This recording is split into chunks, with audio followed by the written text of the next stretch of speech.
Pro.Gnosis, a podcast with Armon Ree.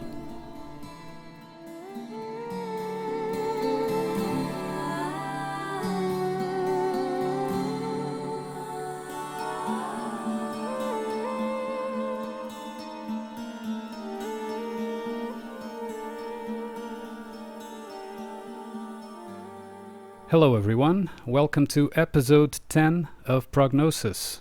Today we have a very special guest that I've come in contact with after the AutoHoaxCon #1, hosted by Tim Osman of the IPS.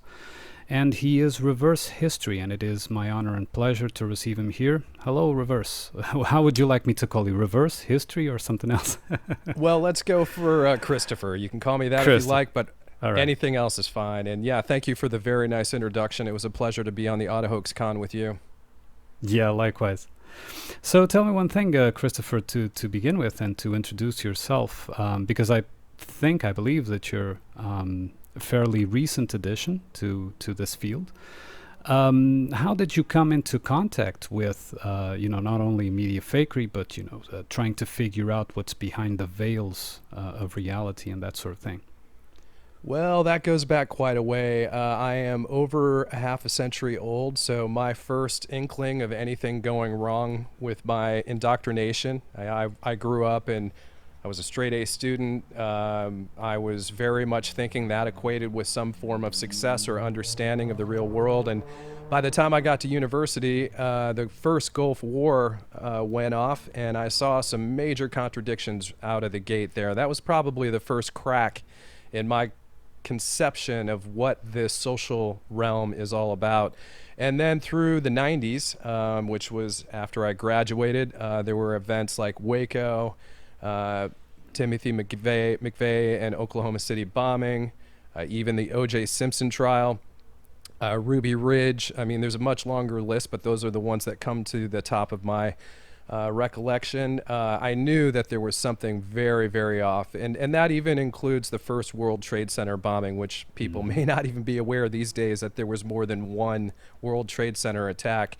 But to cut to the chase, the big crack, the one that really stirred everything up, which I've heard often from your guests and from, of course, the IPS and other conversations I've had out there, that 9/11 was really what was the last straw for me. I saw enough contradictions from both my education, which is the indoctrination I mentioned earlier, that when that event happened, the doubts were already sown for any reality, if you will, from that event. And I basically had already reached at least a minimal level of critical analysis to say, okay, what I need to do is assess this event, gather all the facts that I can. It took quite a while. The internet was not as advanced in its social media information exchange as it was back in 2001, 2002, and so forth. But through the course of that exploration, it took about a year and a half, but the conclusion was firm that the event, while I considered it at the time a false flag event, was definitely not what it was purported to be. And after that, that's where the journey has since evolved to this very day of what I think is a firm foundation, of at least a firm enough to build upon as a model of how this place works, if all of that makes sense. Oh yeah, it makes perfect sense. In fact, I took a bit longer to figure it out. 9/11 did begin it for me, but it was only around 2005 or 6 that I actually started looking at it from a different perspective.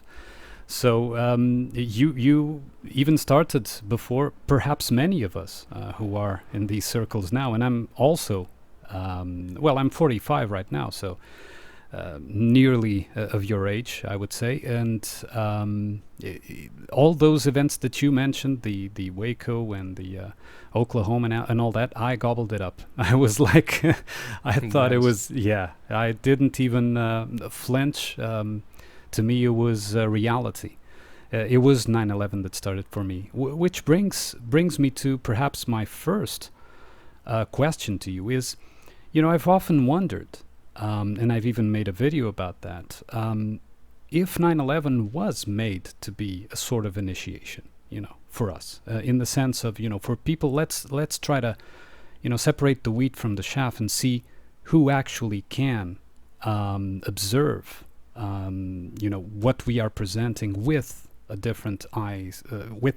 So removing the veil of authority from the media and actually looking at objective footage and seeing, okay, there's something wrong here.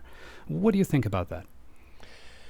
Well, before I answer, I'll go back to your gobbling it all up scenario as you described. I did too. I believed everything face value. I think, and by face value, I just want to suggest that when I observed it, I knew that there was an event, and I knew enough to know that there was something more going on than was presented, but otherwise, their intent was definitely received or perceived by me. In other words, I didn't question it the way that I know it to be now. And then coming back, I just want to make sure I hit the nail on the head regarding your last question. But as I understand, and I think I've gathered the thought again as I refocus on your question, the immediate response I have is that they are certainly observing their herd, if you will, and as a kind of filter or maybe measure of those that can see beyond or look behind that veil, as you mentioned.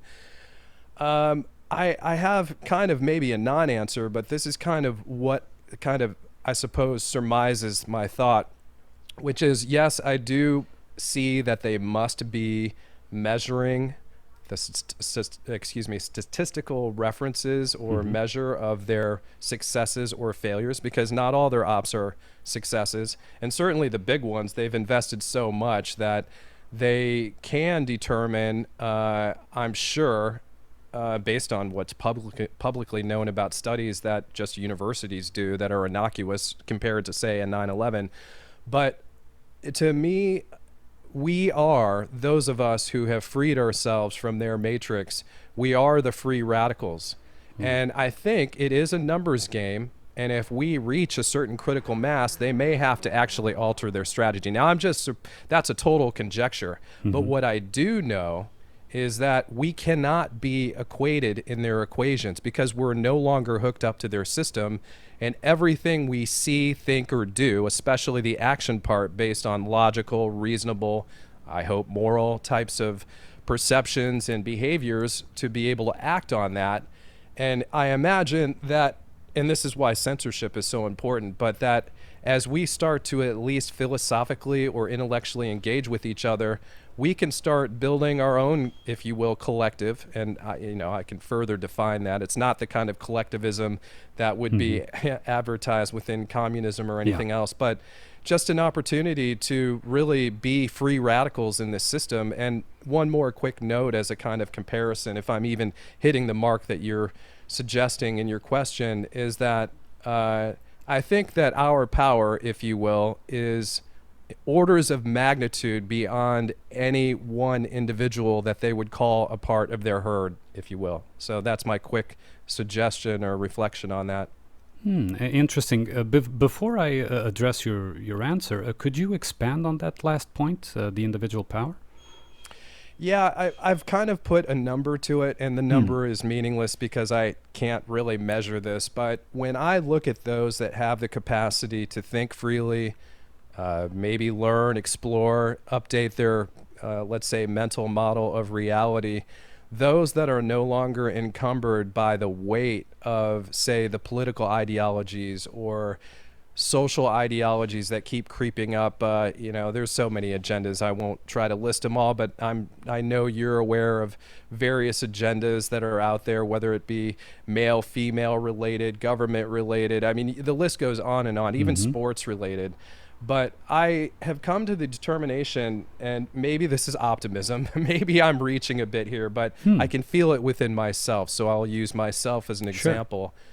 But the so-called power that I would like to relate to is that we have the ability, at least with our leisure time, to use these tools of the internet to find each other, first of all, maybe then build more local experiences with people and actually start doing commerce and communication all on our own.